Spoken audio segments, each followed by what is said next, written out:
Vous savez, l'expérience m'a appris que quand tu as des problèmes avec une tierce personne, il serait préférable de trouver cette personne et de discuter avec cette dernière et de trouver une solution. Chose qui n'est pas toujours évidente, pas toujours. Quelquefois, c'est difficile de discuter avec une personne avec qui on est en conflit. Alors, il faudrait apporter une tierce personne qui jouerait des médiateurs afin de soulager la discussion. Mais il y a des fois où il est impératif de mettre de côté sa dignité ou son honneur, peut-être sa fierté, et avoir une discussion limpide, une discussion honnête et reconnaître ses erreurs. Mais dans ces cas, c'est très difficile parce que cela implique un grand niveau de maturité. Il faut prendre de la hauteur pour reconnaître ses erreurs, ses fautes et aussi qui initierait cette conversation. Parce que généralement, quand tu veux initier cette conversation avec la personne avec qui tu es en conflit, premièrement, il y a cette impression de reconnaissance d'infériorité, c'est-à-dire la personne qui approche la seconde personne, exigeant ou demandant à ce qu'il y ait une conversation, paraît comme une personne faible. Généralement, la personne pense qu'il a besoin de moi. Voilà pourquoi il veut qu'on discute. Malgré tout, si tu mets toute cette poussière, toute cette fumée à côté, tu réaliseras que dans beaucoup de cas, il est préférable de discuter toi-même, trouver des solutions toi-même avec la personne avec qui tu es en conflit. Pourquoi? Quand tu apportes une tierce personne dans votre conflit, le conflit s'élargit et ça devient beaucoup plus compliqué. Ce sont des choses beaucoup plus évidentes entre les amitiés, les relations amoureuses. Des fois, il faudrait laisser le couple trouver des solutions seul sans nécessairement introduire un étranger qui pourrait apporter une tumeur inguérissable dans cette situation. Les États-Unis d'Amérique se sont érigés en maîtres des cérémonies pour apporter une solution au conflit russo-ukrainien. Dans cette guerre qui dure déjà beaucoup plus longtemps, trop longtemps même. Je dirais même plutôt que les États-Unis jouent le rôle des pompiers pyromanes dans ce conflit russo-otan à travers son proxy, son larbin qui est l'Ukraine. Donald Trump a promis que lorsqu'il serait élu, qu'il allait mettre fin à cette guerre, je crois, dès l'entrée en fonction de sa présidence.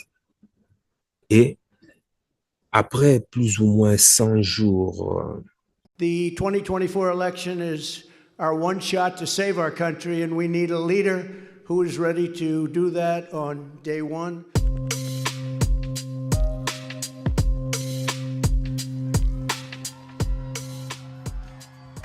Through weakness and incompetence, Joe Biden has brought us to the brink of World War III. We're at the brink of World War III, just in case anybody doesn't know it.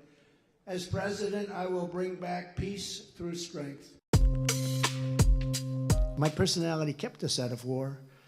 And I told you before, it would have never happened with Russia, would have never gone in, Putin would have never, ever gone in. And even now, I could solve that in 24 hours. It's so horrible what happened. Under Biden, our nation is being destroyed by a selfish, radical, and corrupt political establishment. That's what it is. Nobody even knows why. Why are they doing these things? et après plus ou moins 100 jours en exercice de son pouvoir présidentiel, on peut dire que c'est déjà chose faite. Aujourd'hui, ce qui se négocie en Ukraine, ce n'est pas un accord de paix, mais c'est plutôt une capitulation. L'Union européenne est écartée de tout dialogue et mise à l'écart parce qu'elle est elle-même, parce qu'elle s'est elle-même tiré une balle dans une tempe, enfin, elle s'est tiré une balle sur la tempe. En plus de la catastrophe économique que les élites ont elles-mêmes créée en se privant du gaz russe, très bon marché, qui aide à faire tourner les industries, chauffer les ménages, produire l'électricité et autres. L'Union européenne n'a pas de matières premières. Nous sommes à l'ère de la robotisation, de l'intelligence artificielle. Il y a des fortes mutations dans nos économies. 60% des emplois vont disparaître bientôt. Il y aura un chômage massif sans précédent pour les gens qui n'ont pas de compétences qui s'adaptent à cette mutation économique. Comment faire devant ces cracks qui s'annoncent déjà dès demain? L'Union européenne a opté d'augmenter son budget militaire de 2 à 3% de son PIB. Presque tous les pays, en tout cas de l'Union européenne, se sont résolus à augmenter leur budget militaire.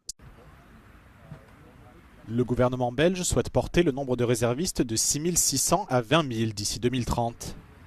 Les jeunes Belges de 18 ans recevront dans le courant de l'année un courrier pour les inciter à participer au service militaire volontaire. Un plan qui vise à recruter 500 réservistes supplémentaires en 2026 et 1000 par an à partir de 2027. Les jeunes qui choisissent de s'engager dans le service militaire le feront pour un an et gagneront environ 2 000 € par mois, soit le salaire d'un soldat débutant. Ceux qui décident de ne pas s'engager après cette année de service seront obligés de rester réservistes pendant 10 ans. Ik wist niet zeker of dit beroep wat voor mij zou zijn, dus ik heb voor 10 jaar specifiek gekozen om het zo een jaar te kunnen proberen. Cette initiative belge s'inspire du modèle néerlandais, les Pays-Bas voulant porter leurs effectifs militaires de 70 000 à 200 000 d'ici 2030. Les jeunes néerlandais peuvent également s'engager pour une année de service, qui peut être un tremplin pour une carrière militaire. Dus mensen willen wel een bijdrage leveren, maar hebben geen gevoel wat het echt betekent om militair te zijn. Dus dan is de drempel om te solliciteren voor een lang contract best wel hoog. Dus het 10 jaar breekt dat open. Het 10 jaar is een hele laagdrempelige manier om het uit te proberen om militair te zijn. Le capitaine-lieutenant Eric Nordam précise que cette année de service a été mise en place après le lancement de l'invasion russe de l'Ukraine en 2022. Non. Pourquoi augmenter le budget militaire? Parce qu'il faut réarmer ces outils, il faut réarmer ces munitions. Mais pourquoi réarmer davantage? Comme me dirait l'autre. Pourquoi on réarme davantage? Dites-le moi dans le commentaire. Ben, c'est simple. Tu vas entendre dans tous les médias des grands chemins que les pays de l'Union européenne ont décidé d'augmenter leur budget militaire pour mieux se réarmer et aller aider l'Ukraine à se défendre contre la Russie. Lol, quoi. Bref, qui va croire à ça? Ça, c'est faux. Au fait, les vrais enjeux, c'est quoi? L'Union européenne se prépare pour se réarmer en vue de préparer une nouvelle guerre contre l'Afrique. Et tu me dis, mais attends, pourquoi? Pourquoi contre l'Afrique? Eh bien, parce que c'est en Afrique que se trouvent les matières premières pour faire tourner les industries, le secteur tertiaire, et payer leur dû à leur ancien maître, les États-Unis d'Amérique, et aussi réinjecter pour reconstruire une économie qui a été la première victime de la guerre en Ukraine initiée par leur maître qui est, voilà, les États-Unis d'Amérique. Voilà les enjeux qui se jouent en ce moment quand tu entends que les gouvernements actuels des pays de l'Union européenne ont décidé d'augmenter leur budget militaire. La preuve de ce que je t'ai dit, bah écoute, c'est l'histoire. Il n'y a rien de nouveau sur Terre. Sans la lumière du passé, le présent est un mensonge et le futur n'est qu'utopie. Souviens-toi, les Occidentaux ont dominé le monde économiquement parce que militairement, ils étaient avancés. La puissance militaire te donne l'avantage d'imposer au reste du monde tout ce que tu veux. Aller génocider, massacrer, violer, autres. La puissance militaire te permet d'être fort économiquement. C'était ça, la force de l'Occident collectif. Ils se sont servis de leurs armes pour obliger le reste du monde à accepter leurs besoins, leurs volontés. La puissance militaire accompagne la puissance économique. Et la puissance économique accompagne justement la puissance culturelle. La puissance culturelle accompagne la puissance politique et la puissance politique accompagne la puissance sociale. Maintenant, revenons aux fameuses négociations sur la capitulation de l'OTAN à travers son proxy, l'Ukraine, que beaucoup d'entre vous disent la fin de la guerre en Ukraine. Bref, regarde ça. L'heure de vérité a-t-elle sonné pour la guerre en Ukraine? Après plusieurs coups de pression américains pour faire avancer les négociations, Washington estime que l'accord est proche. Alors bluff ou pas bluff? Réponse tout de suite. Une semaine cruciale. C'est ainsi que le chef de la diplomatie américaine, Marco Rubio, a décrit la fenêtre qui s'ouvrait désormais à Kiev et Moscou pour enfin parvenir à la paix. Pour le secrétaire d'État, l'accord est proche, mais pas assez proche. En d'autres termes, rien n'est joué et les méthodes de négociation de Donald Trump semblent s'imposer une nouvelle fois dans la géopolitique mondiale. Ces derniers jours, les pressions américaines s'étaient déjà fait sentir. Le 18 avril, Marco Rubio avait lancé les premiers signes d'impatience de l'oncle Sam. Nous sommes venus ici hier pour commencer à discuter des grandes lignes de ce qu'il faudrait faire pour mettre fin à une guerre, pour essayer de déterminer très rapidement, et je parle de quelques jours, pas de quelques semaines, s'il est possible ou non de mettre fin à cette guerre. Si c'est le cas, nous sommes prêts à faire tout ce qui est en notre pouvoir pour faciliter cette fin et faire en sorte qu'elle se termine de manière durable et juste. Si ce n'est pas possible, si nous nous sommes si éloignés l'un de l'autre que cela ne se produira pas, alors je pense que le président est probablement arrivé à un point où il dira « Eh bien, nous en avons terminé. Nous ferons ce que nous pourrons à la marge. Nous serons prêts à vous aider lorsque vous serez prêts à faire la paix, mais nous n'allons pas poursuivre cette entreprise pendant des semaines et des mois. » Une déclaration qui commençait à donner le ton, un ton précisé encore plus clairement par le vice-président américain J.D. Vance mercredi dernier, jour de la présentation d'un plan de paix par la Maison-Blanche.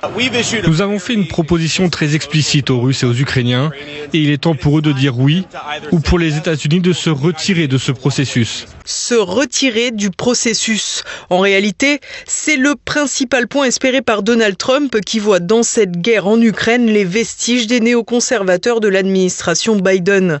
Il n'en reste pas moins que le président américain préférerait ne pas avoir à endosser une défaite diplomatique, lui qui avait annoncé une paix en 24 heures. C'est dans ce cadre qu'il a profité des obsèques du pape François samedi au Vatican pour s'entretenir rapidement avec Volodymyr Zelensky. Mais la séquence qui aura le plus fait réagir est évidemment celle qui a précédé ce rendez-vous en tête-à-tête avec l'homme qui tombe à plat, Emmanuel Macron. Dans cette séquence diffusée sans le son, beaucoup ont cru lire sur les lèvres de Donald Trump qu'il indiquait au président français qu'il jouait la mouche du coche. Si les propos exacts seront bien difficiles à discerner, on constate toutefois que 3 chaises étaient installées et que finalement seuls Volodymyr Zelensky et Donald Trump se sont entretenus. Évidemment, le compte X de l'Élysée a gardé une lecture bien différente de la scène. Pourtant, le président ukrainien sans mandat a donc dû assurer sa défense seul. Au lendemain de la discussion, Donald Trump s'est dit confiant en la capacité de trouver un accord entre Kiev et Moscou. Qu'est-ce qu'on voit sur les images? Une chaise prévue pour 3, mais au final, il n'en reste que 2. 2. Probablement, c'était pour Macron, Trump et Zelensky. Probablement, Macron s'est fait récaler. Trump a dû lui rappeler qu'ici, en tout cas, c'est moi le maître des cérémonies et c'est moi qui suis aux commandes. Enfin, les images parlent plus que les mots. Maintenant, ma question est ceci. Qui est en train de négocier la paix avec qui dans le conflit russo-ukrainien? Je pose cette question expressément parce que je sais que tu connais déjà la réponse. Enfin, je suppose que tu connais la réponse. Les médias des grands chemins nous disent qu'officiellement que c'est un conflit russo-ukrainien. Mais qui négocie les accords de paix ici? Comment peut-on... Je veux que vous utilisiez votre esprit pragmatique. Hein. Je sais que c'est difficile pour beaucoup de rester logique, de rester pragmatique, mais faisons un effort. Qui est en train de négocier la paix dans le conflit qui oppose la Russie à l'Ukraine, alors qu'on sait que ce conflit est bel et bien russo-ukrainien. Mais qui est en train de négocier les accords de paix? Donc, comme on peut décrire le conflit russo-ukrainien au regard, comment on peut décrire ce conflit au regard de celui qui négocie actuellement avec la Russie? Qui faisait la guerre à la Russie?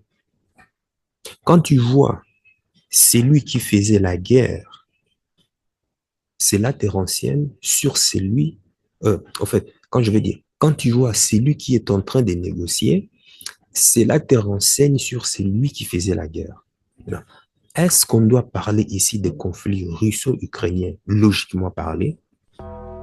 Parce que si tu as répondu que ce sont les États-Unis d'Amérique qui négociaient la guerre avec la Russie, ben, tu es censé conclure qu'en réalité, à travers l'Ukraine, ce sont les États-Unis d'Amérique qui faisaient la guerre à la Russie.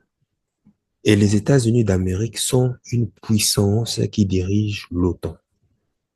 Donc, c'est l'OTAN, l'organisation terreau internationale qui faisait la guerre à la Russie. L'Ukraine n'a servi que de cheval de Troie pour attaquer la Russie, et c'est là depuis au moins 2014.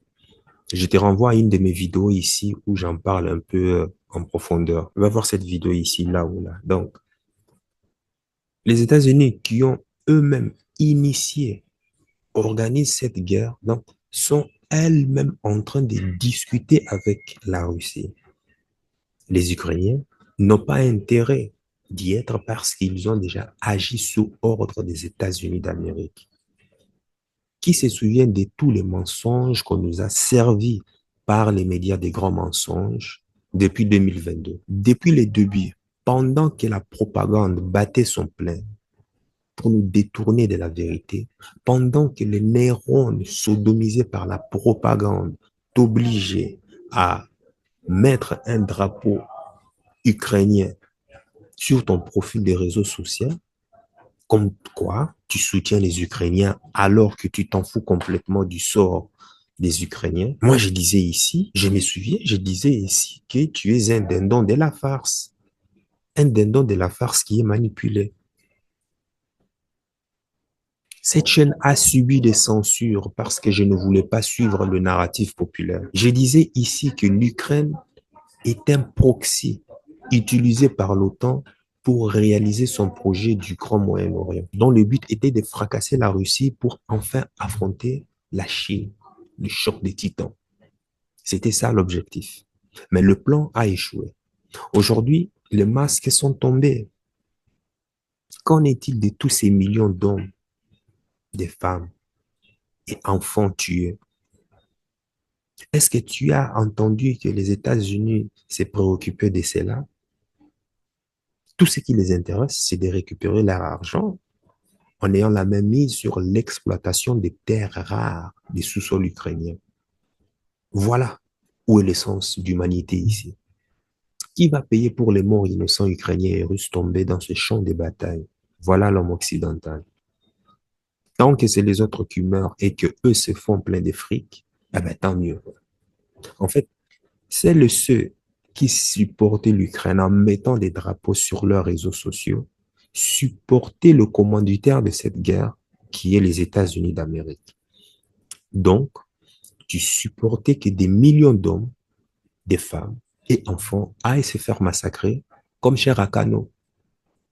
Qu'est-ce qui te rend différent de celui ou celle qui a initié cette guerre? Réponds-moi. Réponds-moi. Pas rien. Rien du tout. Vous êtes tous pareils. Enfin, si c'est toi, si tu te reconnais en tout cas, sache que tu es pareil. Et plus pire encore, les États-Unis d'Amérique qui ont initié cette guerre, au moins, eux, ils se sont mis plein les poches. Mais toi, tu n'as rien eu. Zéro, nada. Et tu continues à payer très cher les conséquences de cette guerre. Facture de gaz, électricité, alimentation, tout explose. Et c'est toi qui dois payer pour ça. Voilà l'ignorance de la masse populaire. Quand tout le monde va à gauche, toi tu vas à droite. Quand tout le monde va à droite, toi tu vas à gauche pour éviter d'être pris comme un dindon de la farce. Quand la masse va à droite, tu vas à gauche, point barre. Chez moi, en tout cas, c'est comme ça, mon modus operandi. C'est devenu un réflexe conditionné. Je ne me mouille jamais à la masse. Je ne me mélange jamais à la masse. Le conflit russo-ukrainien a montré à quel point les gens sont des lâches, en commençant par les politiciens, les médias des grands mensonges, et toi aussi, hein, supporter de ces conflits. Ces conflits ont montré le vrai visage des gens, la lâcheté, l'ignorance, l'hypocrisie, l'ignominie, la duplicité, la turpitude, la bassesse des valeurs. Ces conflits, au moins, a été une école pour savoir qui a le courage, en tout cas, de dire la vérité. Il y a des gens qui prétendent être des leaders, des grands écrivains, des grands experts, des je ne sais quoi. Ils écrivent des livres, ils ont des milliers de ventes. Va voir c'est quoi ils sont positionnés. Va voir sur quoi ils sont positionnés dans ces conflits et viens me dire dans les commentaires si l'histoire aujourd'hui leur a donné raison. Pourtant, attention, hein, ils avaient, les, ils avaient tous les mêmes informations que moi. Je ne dis pas que j'ai la prétention de détenir la vérité absolue. Non. Tous avaient la même information que moi. Mais va voir s'ils ont eu le courage de dire la vérité. Ah non, non, non, faut pas énerver mon patron, disais-je l'autre. Ah non, faut pas énerver mon boss parce qu'il supporte les Occidentaux, donc je n'ai pas envie de perdre mon emploi. Il y a un autre qui dit, ah non, faut pas se fâcher contre les USA, sinon ils vont me censurer. T'en as une qui disait, ah, euh, le métier que je fais en ce moment m'interdit de parler de ça, sinon ils vont me retirer tous les avantages.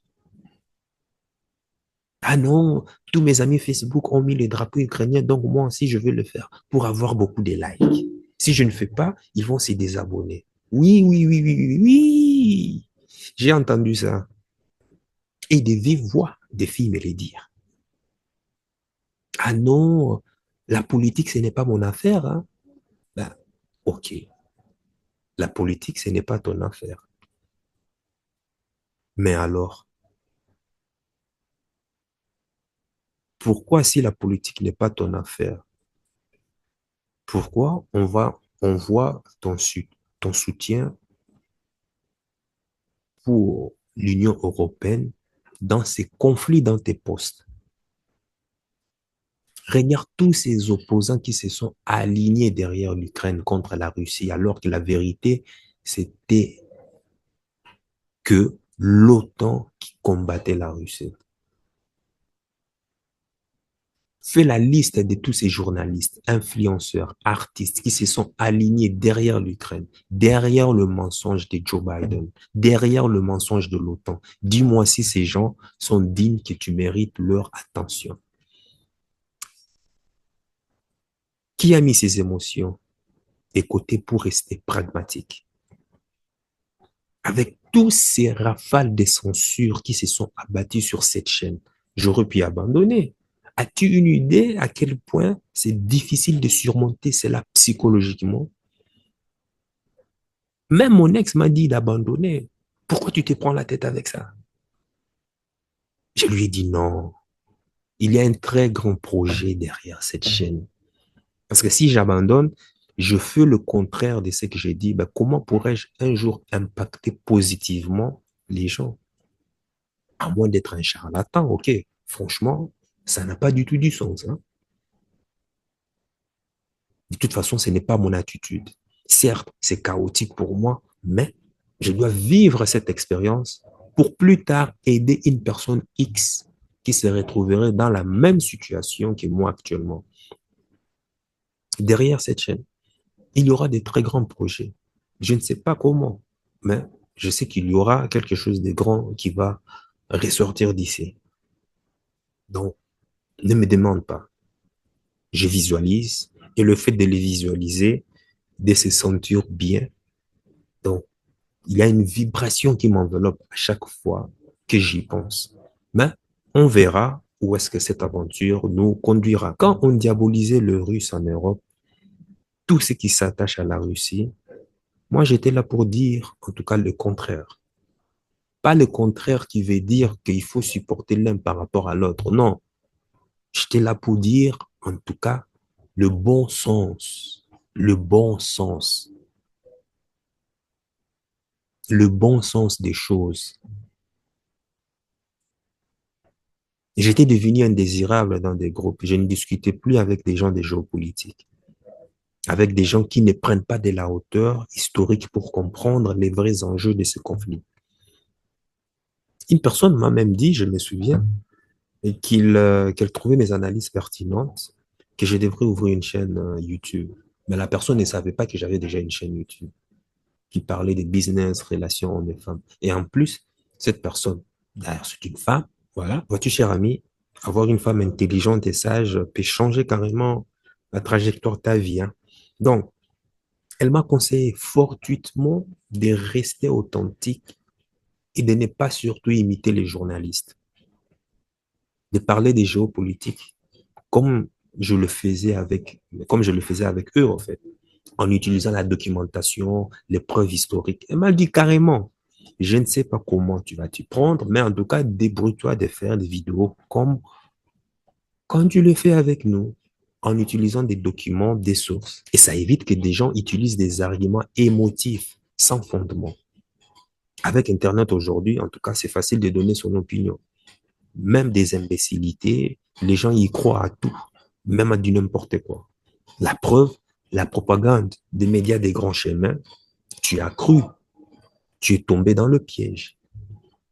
Et conséquence, ce sont des millions de morts, hommes, femmes, enfants. Et toi, tu t'en fous complètement.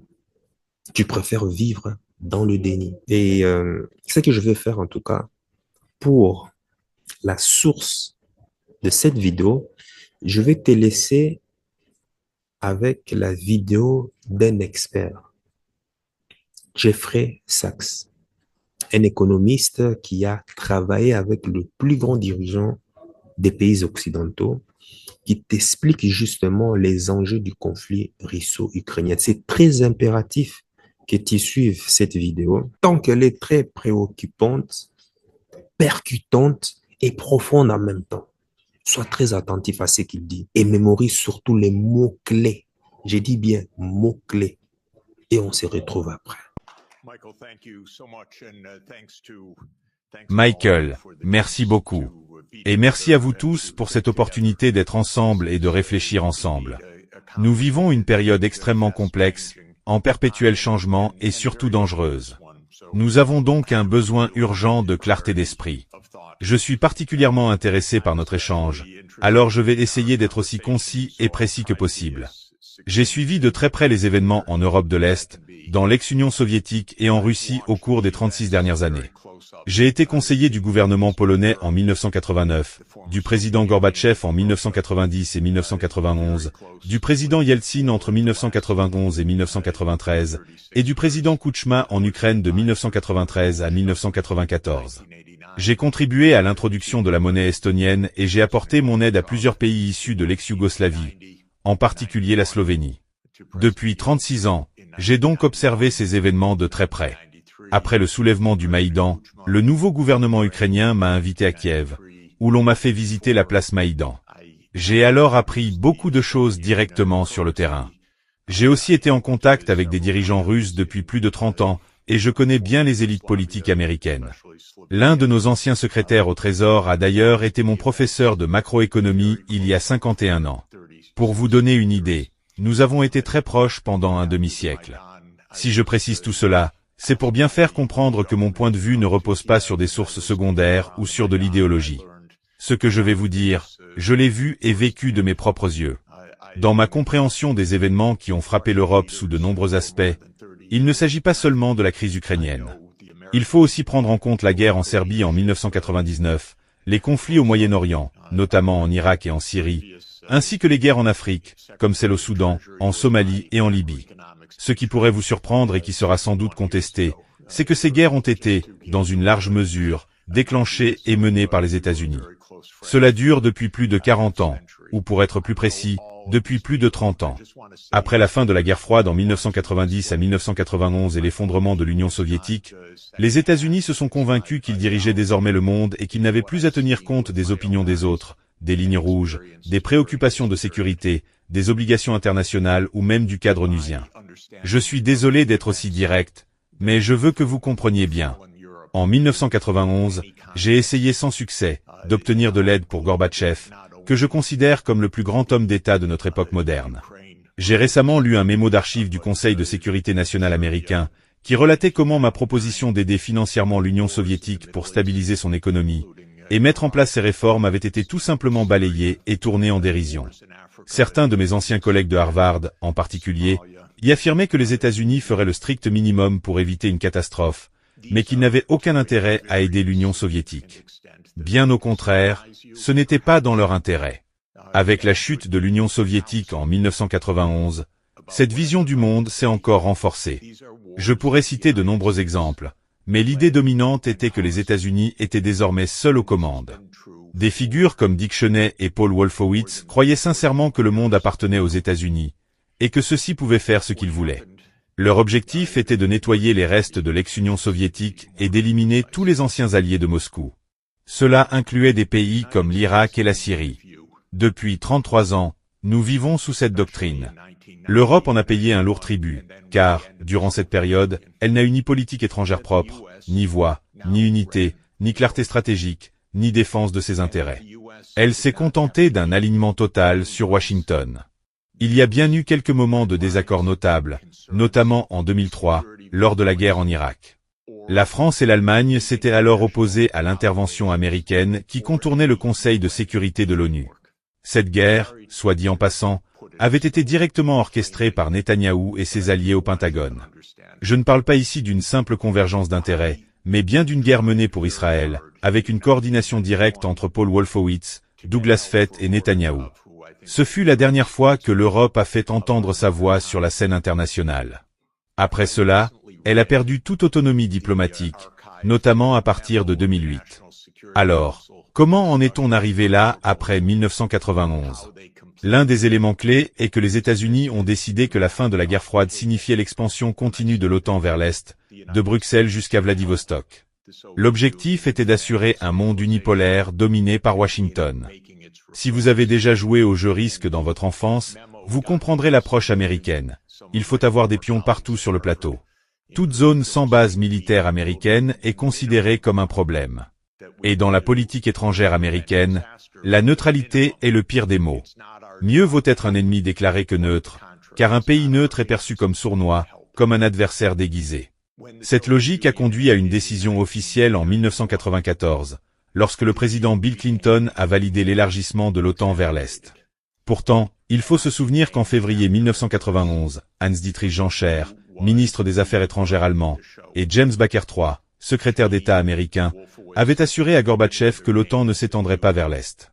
Genscher l'avait même annoncé lors d'une conférence de presse, affirmant que l'Occident ne profiterait pas de la dissolution du pacte de Varsovie. Ce n'était pas une simple déclaration politique, mais bien un engagement dans le cadre des négociations sur la réunification de l'Allemagne après la Seconde Guerre mondiale. L'accord conclu à l'époque stipulait clairement que l'OTAN ne s'étendrait pas d'un pouce vers l'Est. Tout cela était explicite et figure dans d'innombrables documents. Vous pouvez les consulter sur le site du National Security Archive de l'Université George Washington.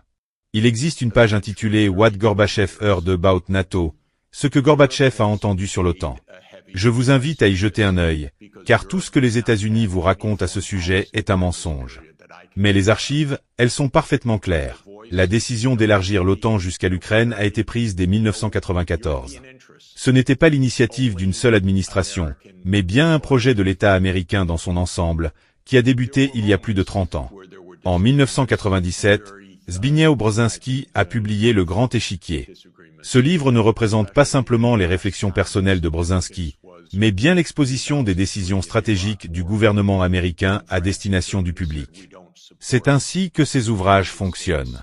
Dans ce livre, il explique que l'expansion vers l'est de l'Europe et de l'OTAN est un processus simultané et inévitable. Il y a même un chapitre entier qui s'interroge. Comment la Russie réagira-t-elle à cette expansion? J'ai connu Brzezinski personnellement.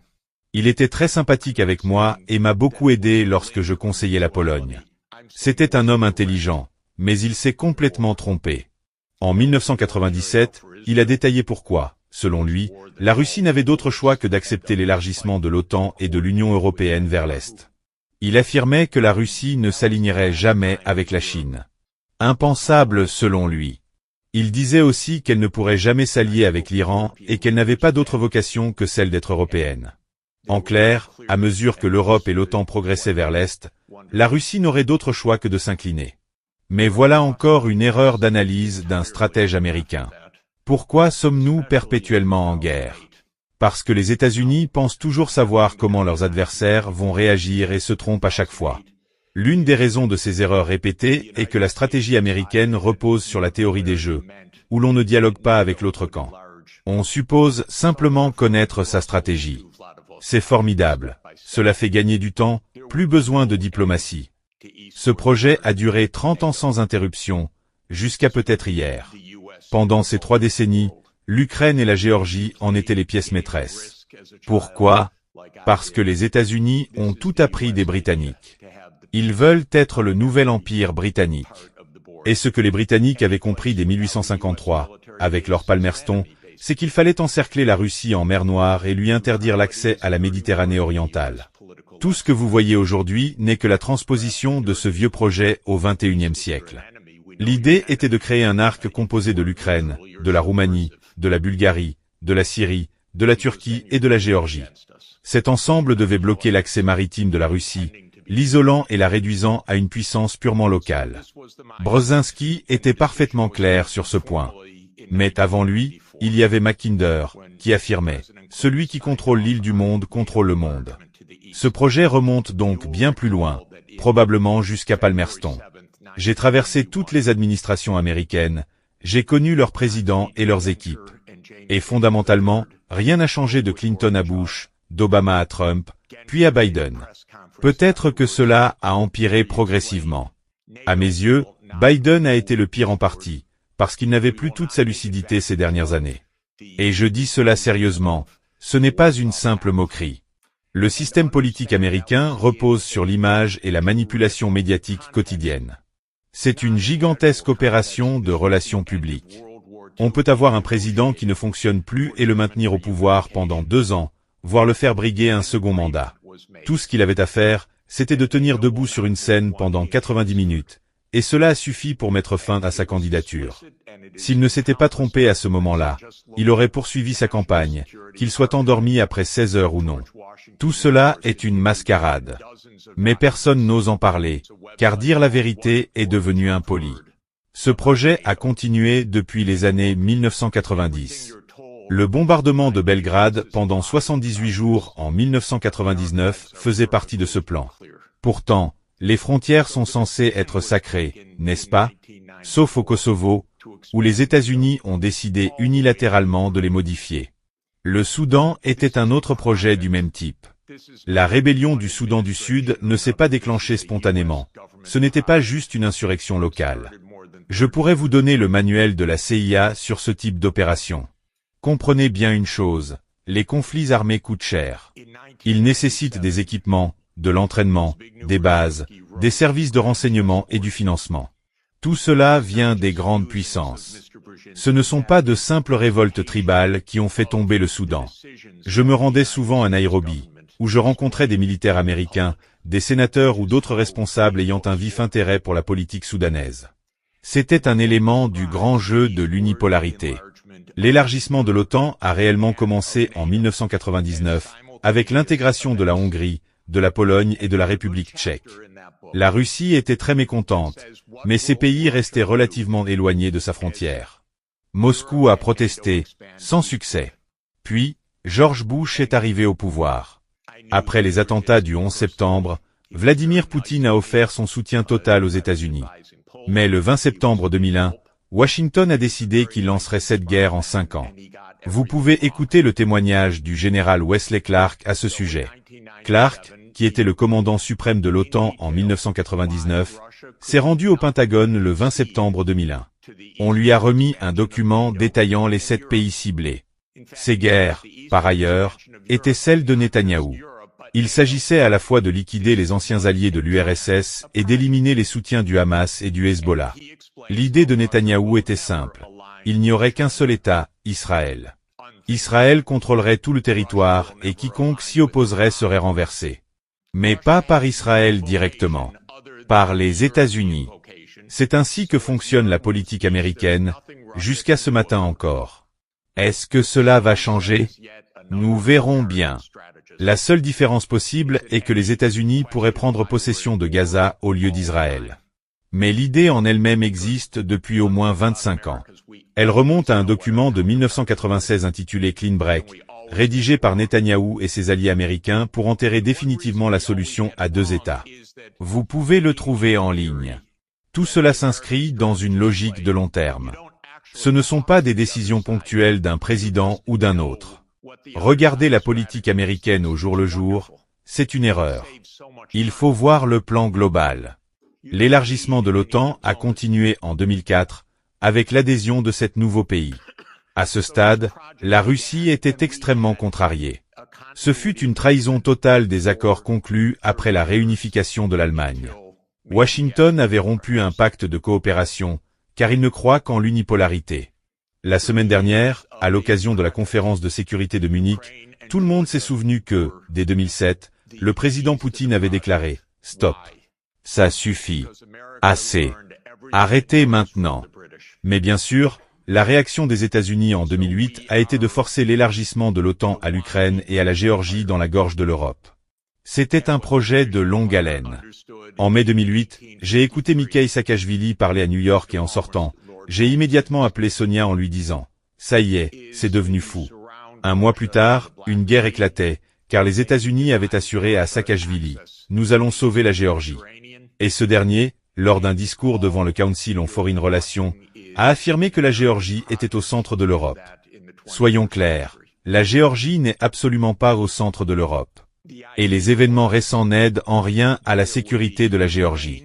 Le fait que des députés européens et des politiciens européens s'y rendent actuellement ne va pas la sauver, au contraire. Cela va détruire la Géorgie, la réduire en miettes. En 2008, comme tout le monde le sait, l'ancien directeur de la CIA, William Burns, a envoyé un long message à Condoleezza Rice avec un avertissement clair. Niais signifie niais, en parlant de l'expansion de l'OTAN. Nous avons cette information grâce à Julian Assange, car, croyez-moi, pas un mot de vérité n'est jamais dit aux Américains ni aux Européens par leurs propres médias. Nous devons beaucoup à Assange, car nous avons pu lire ce mémo en détail. Comme on le sait, Viktor Yanukovych a été élu en 2010 sur un programme de neutralité. À ce moment-là, la Russie n'avait absolument aucun intérêt territorial en Ukraine. Je le sais, j'étais sur place à l'époque. Ce que Moscou négociait, c'était simplement le renouvellement, jusqu'en 2022, d'un bail de 25 ans pour la base navale de Sébastopol. Il ne s'agissait ni de la Crimée ni du Donbass. L'idée selon laquelle Poutine chercherait à reconstruire un empire russe est une pure propagande infantile. Excusez-moi, mais toute personne ayant suivi l'histoire de ces événements année après année sait que c'est absurde. Et pourtant, cette propagande simpliste semble fonctionner bien mieux que les analyses rationnelles. La Russie n'avait aucune ambition expansionniste. Mais les États-Unis ont décidé que Yanukovych devait être renversé. Ce qu'ils appellent une opération de changement de régime. Les États-Unis en ont organisé environ une centaine à travers le monde, y compris dans plusieurs de vos pays. C'est littéralement le travail de la CIA. Comprenez bien cela. La politique étrangère des États-Unis ne repose pas sur la négociation avec un adversaire, mais sur sa destitution, de préférence de manière clandestine. Et si cela ne fonctionne pas en secret, alors ils le font au grand jour. Et à chaque fois, ils rejettent la faute sur l'autre camp. Ce sont eux les agresseurs. Ce sont eux l'ennemi. Ce sont eux Hitler. Cette rhétorique revient tous les 2 ou 3 ans. Saddam Hussein, Bachar al-Assad, Vladimir Poutine. C'est toujours la même rengaine. C'est le seul discours de politique étrangère que les médias américains répètent en boucle. Et ils le font parce qu'ils sont entièrement sous le contrôle du gouvernement américain.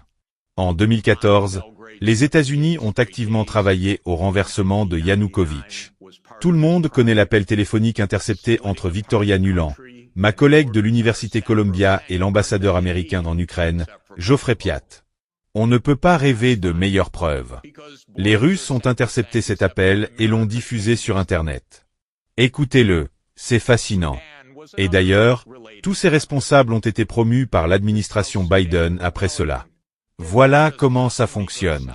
Quand le Maïdan a éclaté, on m'a immédiatement contacté. Professeur Sachs, le nouveau Premier ministre ukrainien voudrait vous rencontrer pour parler de la crise économique. Comme c'est mon domaine, j'ai pris l'avion pour Kiev.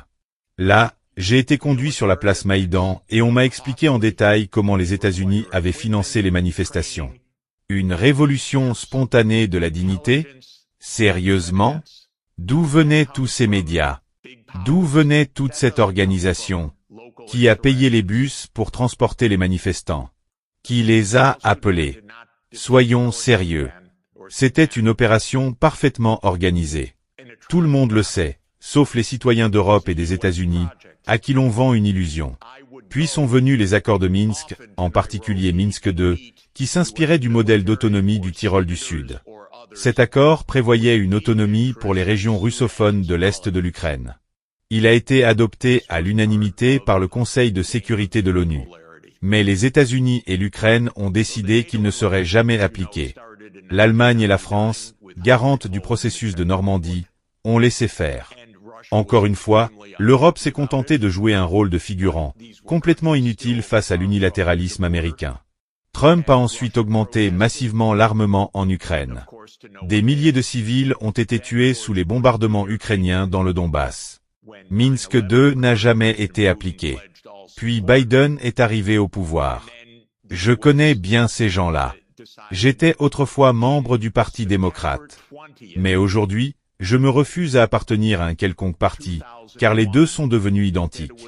Les démocrates, en particulier, sont devenus des vâtés en guerre. Il n'y a plus une seule voix qui plaide pour la paix. C'est exactement comme chez la plupart de vos parlementaires. En décembre 2021, Poutine a fait une dernière tentative en mettant sur la table deux projets d'accord de sécurité, l'un avec l'Europe, l'autre avec les États-Unis. Le 15 décembre 2021, j'ai eu un appel d'1 heure avec Jake Sullivan, le conseiller à la sécurité nationale de la Maison-Blanche. Je lui ai supplié, Jake, évitez la guerre. Tout ce que vous avez à faire, c'est de dire publiquement que l'OTAN ne s'étendra pas à l'Ukraine. Il m'a répondu, oh, mais ne vous inquiétez pas, l'OTAN ne va pas s'étendre à l'Ukraine. Alors je lui ai dit, Jake, dites-le publiquement. Et lui, non, nous ne pouvons pas le dire publiquement. Je lui ai rétorqué, donc vous allez déclencher une guerre pour quelque chose qui ne va même pas arriver? Il m'a simplement répondu, ne vous inquiétez pas, Jeff. Il n'y aura pas de guerre. Ces gens ne sont pas très intelligents, croyez-moi. Je les connais depuis plus de 40 ans. Ils ne parlent qu'entre eux, jamais avec leurs adversaires. Ils appliquent une théorie des jeux non coopérative. Dans cette approche, on ne négocie pas. On impose sa stratégie. C'est une doctrine née à la rencorporation, et ils la suivent encore aujourd'hui. En 2019, un rapport a été publié sur comment affaiblir la Russie. Biden l'a suivi à la lettre. Ce document explique comment provoquer la Russie, l'épuiser, créer des troubles internes, peut-être même un changement de régime. C'est ainsi que les États-Unis traitent un prétendu allié. La guerre a commencé. L'objectif de Poutine? Contraindre Zelensky à négocier la neutralité de l'Ukraine. Et cela s'est produit dès la première semaine de l'invasion. Mais bien sûr, la propagande raconte une toute autre histoire. Poutine voulait conquérir toute l'Ukraine. Soyons sérieux. L'objectif était de stopper l'OTAN, c'est-à-dire les États-Unis, aux portes de la Russie.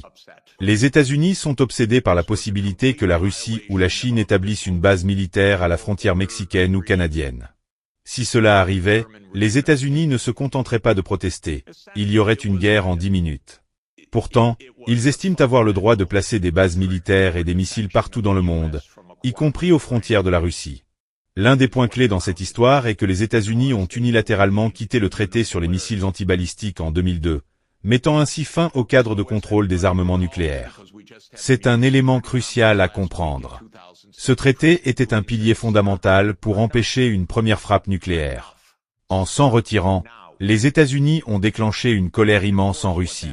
Depuis 2010, Washington a déployé des systèmes de missiles Aegis en Pologne et en Roumanie. La Russie s'y est naturellement opposée. L'un des grands sujets de négociation en décembre 2021 et janvier 2022 était la question suivante. Les États-Unis revendiquent-ils le droit de déployer des systèmes de missiles en Ukraine? Lors de sa rencontre avec Sergei Lavrov en janvier 2022, Antony Blinken a répondu sans ambiguïté. Les États-Unis se réservent le droit de placer des missiles où bon leur semble. Voilà donc la position de cet allié de l'Europe. Puis, les États-Unis ont décidé de réintroduire des missiles intermédiaires en Allemagne après s'être retirés unilatéralement du traité sur les forces nucléaires à portée intermédiaire en 2019. Aujourd'hui, il n'existe plus aucun cadre de contrôle des armements nucléaires. Lorsque Zelensky a accepté d'entamer des négociations après 7 jours de conflit, Poutine a validé un document présenté par Lavrov, qui était en cours de médiation par la Turquie. Je me suis rendu à Ankara pour comprendre les discussions en détail. Mais, à la dernière minute, l'Ukraine s'est retirée des négociations. Pourquoi? Parce que les États-Unis lui ont ordonné de ne pas signer. Et pour enfoncer le clou, le Royaume-Uni a envoyé Boris Johnson à Kiev en avril 2022 pour saboter tout accord. Johnson l'a d'ailleurs admis récemment. Ce qui est en jeu ici, ce n'est pas la sécurité de l'Ukraine, mais l'hégémonie occidentale. C'est écrit noir sur blanc. Au printemps 2022, un groupe de réflexion au Vatican, auquel j'ai participé, a rédigé un document avertissant que cette guerre n'apporterait rien de bon à l'Ukraine. Il fallait négocier immédiatement, car tout retard entraînerait des dizaines de milliers de morts, un risque d'escalade nucléaire, très probablement, une défaite pour l'Ukraine. Rien dans ce document n'était erroné. Depuis que Washington a éloigné les négociateurs de la table des discussions, environ 1 million d'Ukrainiens ont été tués ou gravement blessés. Les sénateurs américains, cyniques et corrompus au-delà de l'imaginable, se réjouissent de cette guerre. Pour eux, c'est un excellent investissement, car aucun Américain ne meurt. Certains, comme Richard Blumenthal ou Mitt Romney, l'ont même dit publiquement. C'est le meilleur usage que l'Amérique puisse faire de son argent, car aucun Américain ne meurt. Mais ce projet a échoué. L'idée initiale était que la Russie allait s'effondrer. Comme Brzezinski l'avait prédit en 1997, Washington croyait que Moscou n'aurait pas les moyens de résister et finirait par plier sous la pression. Les Américains étaient persuadés d'avoir la main gagnante. Ils pensaient que la Russie blufferait, qu'elle ne se mobiliserait pas réellement. Ils misaient sur les sanctions économiques, sur l'exclusion du système SWIFT, sur les HIMARS, sur les F-16. Tout cela n'a servi à rien. Je connais bien l'Ukraine, j'y ai travaillé en tant que conseiller. Je ne suis pas anti-ukrainien, je suis pro-ukrainien. Et dès le début, j'ai supplié mes interlocuteurs. Protégez vos vies, protégez votre souveraineté, protégez votre territoire, restez neutre. Ne faites pas confiance aux Américains. Je leur ai rappelé l'adage célèbre d'Henry Kissinger. Être l'ennemi des États-Unis est dangereux, mais être leur ami est fatal. Je le répète pour l'Europe, être l'ennemi des États-Unis est dangereux, mais être leur ami est fatal. Concernant Trump, une chose est claire. Il ne veut pas endosser la responsabilité d'une guerre perdue. C'est pour cela qu'il est plus que probable que ce conflit se termine bientôt. Il sait que lui et Poutine peuvent parvenir à un accord pour y mettre fin. Même si l'Europe continue de jouer les wattés en guerre, cela n'aura aucune importance. La guerre est terminée. Dites-le à vos collègues. Et elle se termine uniquement parce que Trump refuse d'être associé à une défaite. Il n'y a pas de grande morale derrière cela. Il ne veut tout simplement pas porter le fardeau d'un conflit perdu. Les seuls bénéficiaires des négociations en cours seront l'Ukraine et l'Europe.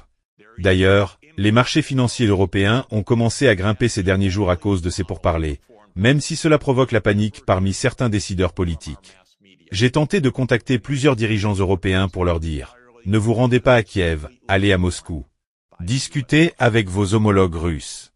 Vous êtes l'Europe, vous représentez 450 millions d'habitants et une économie de 20 000 milliards de dollars.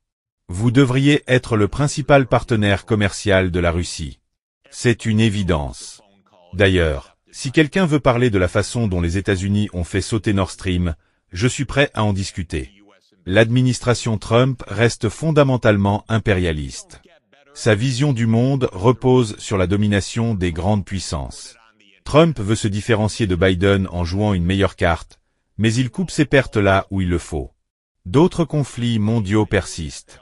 Le Moyen-Orient est un autre front. L'Europe pourrait arrêter cette guerre si elle adoptait une politique étrangère indépendante et rationnelle. Mais il existe aussi une possibilité de guerre avec la Chine.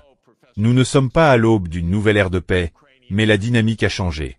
L'Europe doit avoir une politique étrangère digne de ce nom. Pas une politique uniquement fondée sur la russophobie. Une vraie politique qui comprend la situation russe, la situation européenne et ce qu'est réellement l'Amérique. Si l'Europe continue de suivre les États-Unis aveuglément, elle finira par être envahie par eux. Ce n'est pas une hypothèse absurde. Un jour, les États-Unis pourraient bien débarquer des troupes sur le territoire danois. L'Europe a besoin d'une politique étrangère autonome. Il est temps de négocier avec la Russie. Les véritables enjeux sécuritaires sont sur la table. Mais cette propagande russophobe n'apporte rien à la sécurité de l'Europe, ni à celle de l'Ukraine.